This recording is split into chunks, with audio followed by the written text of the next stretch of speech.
ಕೇಸ ಗೋವಿಂದ ಗೋವಿಂದ. ನನ್ನ ಮಗನ್ನ ತಮ್ಮನ ಮಕ್ಕಳನ್ನ ನನ್ನ ಫ್ಲಾಟ್ ಅಲ್ಲಿ ಸೇಫ್ ಆಗಿ ಇಟ್ಟಿದ್ದೀನಿ. ಏನು ಯೋಚನೆ ಮಾಡಂಗಿಲ್ಲ. ಬೆಳಗ್ಗೆ 5 ಗಂಟೆ ಫ್ಲೈಟ್ಗೆ ಡೆಲ್ಲಿಗೆ ಹೋಗ್ತಾ ಇದ್ದೀನಿ. ಬಂದ್ಮೇಲೆ ಮಾತಾಡೋಣ. ಒಂದ್ ನಿಮಿಷ. ಅಲ್ಲೇ ಮರಿ, ಬೆಳಗ್ಗೆ 4 ಗಂಟೆಗೆ ಏರ್ಪೋರ್ಟ್ ಹೋಗ್ಬೇಕು. ಈಗ ಟೈಮ್ ಬೇರೆ ಆಗಿದೆ. ನೀನೇ ಕಾರ್ ತಗೊಂಡ್ ಹೋಗ್ಬಿಟ್ಟು ಬೇಗ ಬಂದ್ಬಿಡು. ಓಕೆ, ಮಿಸ್ ಮಾಡಬೇಡ. ಸರಿ ಸರ್.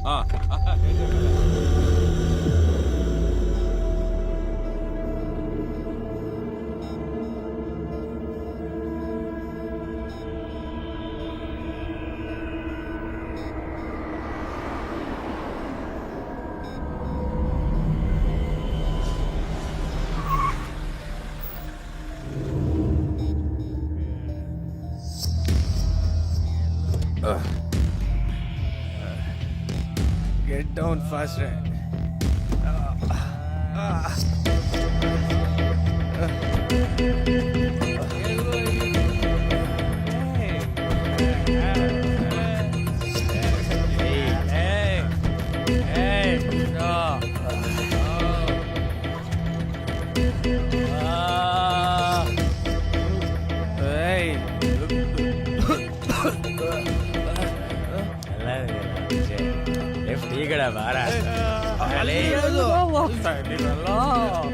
ನಾನು ಬಂದೆ ತಡೀರೋ.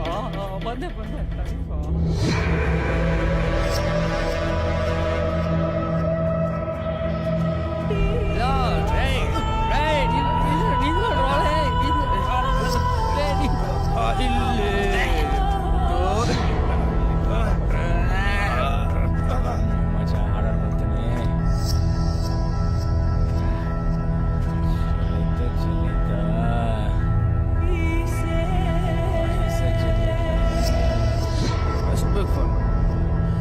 Hello, darling.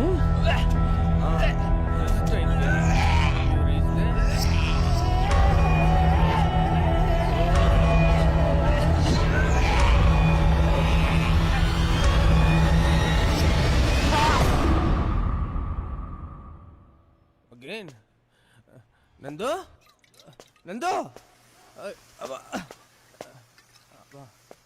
Okay, Bare. Try to come within 15 minutes. One second. One second. Nando?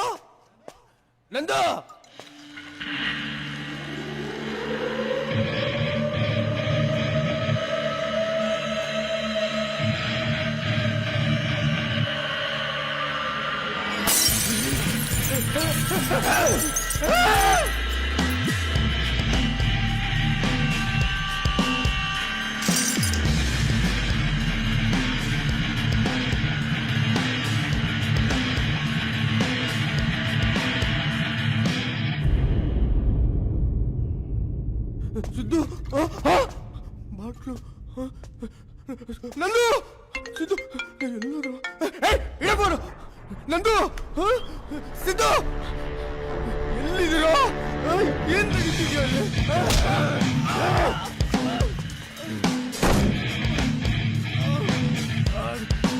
ಯಾರೋ ನೀನು?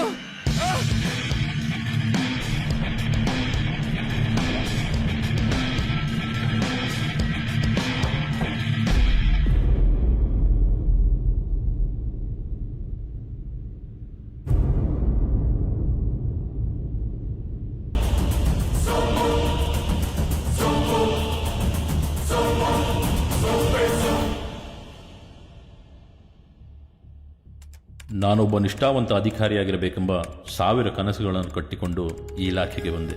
ಆದರೆ ಇವತ್ತು ಬೇಸರವಾಗುತ್ತಿದೆ. ಆ ಬೇಸರದ ಸಂಗತಿಯನ್ನು ನಿಮ್ಮ ಮುಂದೆ ಇಡುತ್ತಿದ್ದೇನೆ. ಕೆಲವು ದಿನಗಳ ಹಿಂದೆ ಒಂದು ಅತ್ಯಾಚಾರ ಪ್ರಕರಣ ನಡೆಯಿತು. ಆ ಘಟನೆಯಲ್ಲಿ ಯಾರ ತಪ್ಪು, ಯಾರ ತಪ್ಪು? ಒಂದು ಹುಡುಗ ಒಂದು ಹುಡುಗಿಯನ್ನು ಪ್ರೀತಿ ಮಾಡಿದ್ದು ತಪ್ಪ? ಅವರಿಬ್ಬರು ಒಂದು ನಿರ್ಜನ ಪ್ರದೇಶಕ್ಕೆ ಹೋಗಿದ್ದು ತಪ್ಪ? ಅಲ್ಲಿ 3 ಹುಡುಗರು ಮದ್ಯಪಾನ ಮತ್ತಿನಲ್ಲಿ ಇವರ ಪ್ರೀತಿಯ ಚೆಲ್ಲಾಟವನ್ನು ನೋಡಿ ಉದ್ವೇಗಗೊಂಡ ಯುವಕರು ಆ ಪ್ರಿಯತಮನನ್ನು ಥಳಿಸಿ ಯುವತಿಯನ್ನು ಅತ್ಯಾಚಾರ ಮಾಡಿದ್ದು ತಪ್ಪ? ಈ ಅತ್ಯಾಚಾರ ತನಿಖೆಯನ್ನು ನಾನು ಕೈಗೆತ್ತಿಕೊಂಡಿದ್ದು ತಪ್ಪ? ಅತ್ಯಾಚಾರಿಗಳನ್ನು ಗುರುತಿಸಿ ಅವರ ರಾಜಕೀಯ ಹಿನ್ನೆಲೆಯನ್ನು ತಿಳಿದು ಅವರಿಗೆ ಶಿಕ್ಷೆ ಕೊಡಿಸಲೇಬೇಕೆಂದು ಪಣ ತೊಟ್ಟಿದ್ದು ತಪ್ಪ? ರಾಜಕೀಯ ವ್ಯಕ್ತಿಗಳ ಕುತಂತ್ರದಿಂದ ನಮ್ಮ ಇಲಾಖೆಯ ಮೇಲಧಿಕಾರಿಗಳನ್ನು ತನ್ನೆಡೆಗೆ ಸೆಳೆದು ಈ ತನಿಖೆಯಿಂದ ನನ್ನನ್ನು ಹೊರಹಾಕಿದ್ದು ತಪ್ಪ? ಈ ಕೇಸ್ಗೆ ಸಂಬಂಧಪಟ್ಟ ಎಲ್ಲ ಅಧಿಕಾರಿಗಳ ಸಹಾಯದಿಂದ ಈ ಕೇಸನ್ನು ಸಂಪೂರ್ಣವಾಗಿ ಮುಚ್ಚಿ ಹಾಕಿ ಅತ್ಯಾಚಾರಿಗಳನ್ನು ಸ್ವತಂತ್ರವಾಗಿರಲು ಹೊರಬಿಟ್ಟಿದ್ದು ತಪ್ಪ? ಈ ಎಲ್ಲಾ ಮಾಹಿತಿಯನ್ನು ಆ ಪ್ರಿಯತಮ ಮತ್ತು ಅವನ ಸ್ನೇಹಿತರು ತಿಳಿದು ಆ 3 ಅತ್ಯಾಚಾರಿಗಳನ್ನು ಅಪಹರಿಸಿ ಅವರಿಗೆ ಕಾನೂನಿನ ದೃಷ್ಟಿಯಲ್ಲದೆ ತಮ್ಮದೇ ಆದ ರೀತಿಯಲ್ಲಿ ಕಠಿಣ ಶಿಕ್ಷೆಯಾಗಬೇಕೆಂದು ಆ 3 ಅತ್ಯಾಚಾರಿಗಳಿಗೆ ಮರ್ಮಾಂಗ ಛೇದನ ಮಾಡಿದ್ದು ತಪ್ಪ? ಇಂದು ಅವರಿಗೆ ಕಾನೂನಿನ ಅಡಿಯಲ್ಲಿ ಶಿಕ್ಷೆ. ಯಾರ ತಪ್ಪಿಗೆ ಶಿಕ್ಷೆ, ಯಾರಿಗೆ ಶಿಕ್ಷೆ? ಕಾನೂನಿನ ಸುತ್ತ ಇರುವ ಅಧಿಕಾರಿಗಳು ಮತ್ತು ರಾಜಕೀಯ ವ್ಯಕ್ತಿಗಳು ಇನ್ನಾದರೂ ಬದಲಾಗಲಿ. ಅತ್ಯಾಚಾರಿಗಳಿಗೆ ಕಾನೂನಿನ ಅಡಿಯಲ್ಲೇ ಶಿಕ್ಷೆಯಾಗಲಿ. ದುರ್ಜನರೆಲ್ಲ ಸೃಜನರಾಗಲಿ. ಸೃಜನರಿಗೆಲ್ಲ ಶಾಂತಿ ದೊರಕಲಿ.